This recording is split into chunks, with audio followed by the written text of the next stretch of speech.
পৰকীয়া প্ৰেমিকা দীপশিখাই ২০ টকা দি এই চুৰিখন কিনি দিছিল মৃগাংকক মাৰিবলৈ। হয়, ৰাজু আলীক কিনি দিছিল ২০ টকা দি, দীপশিখাই কিনি দিছিল মৃগাংকক মাৰিবৰ কাৰণে। আৰু এই কথা হৈ কাঢ়িছে পুলিচৰ আগত খোদ ৰাজুৱে।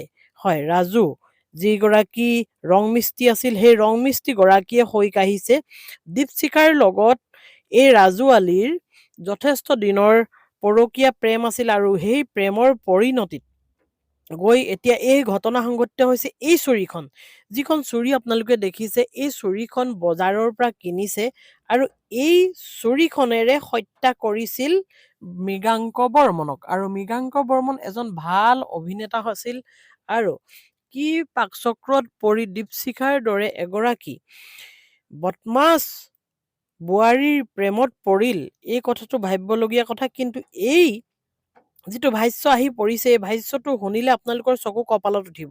আপোনালোকে এই ভাষ্যটো শুনিলে আচলতে তেতিয়া ভাবিব পাৰিব যে কিমান নিঃশংক হ'ব পাৰে এগৰাকী বোৱাৰী।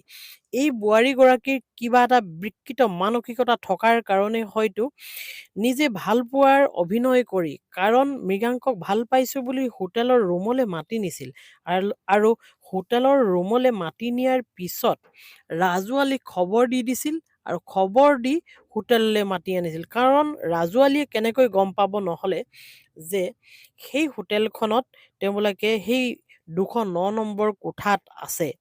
আৰু ৩ ঘণ্টা সময় পাৰ কৰাৰ পিছত, অৰ্থাৎ মৃগাংক বৰ্মনৰ লগত এই বোৱাৰীগৰাকীয়ে ৩ ঘণ্টা সময় নিজৰ চৰিতাৰ্থ পূৰণ কৰাৰ পিছতেই ৰাজু আলীক হয়তো হোৱাটছআপত মেছেজ কৰি দিছিল যে এয়া আমি আমুক হোটেলৰ ইমান নম্বৰ ৰুমত আছোঁ।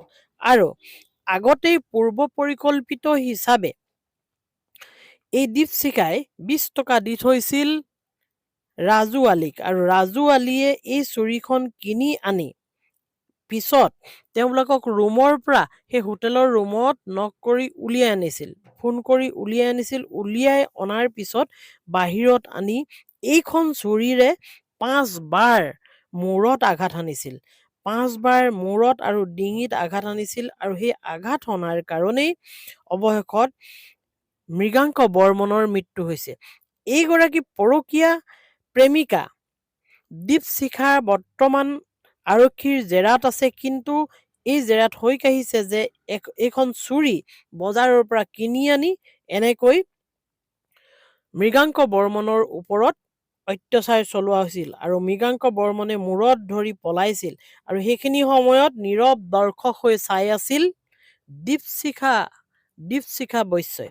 হয়, দীপশিখা বৈশ্য এনেকুৱা এগৰাকী মহিলা, এনেকুৱা এগৰাকী বোৱাৰী, যাৰ ২টি সন্তান থকাৰ পিছতো, যাৰ এজন স্বামী থকাৰ পিছতো শৰ্মা উপাধিধাৰী এজনৰ লগত প্ৰেম কৰিছিল, তাৰ পিছত ৰাজু আলীৰ লগত প্ৰেম কৰিছিল, আৰু তৃতীয়তে প্ৰেম কৰিছিল এই মৃগাংক বৰ্মনৰ লগত। হয়।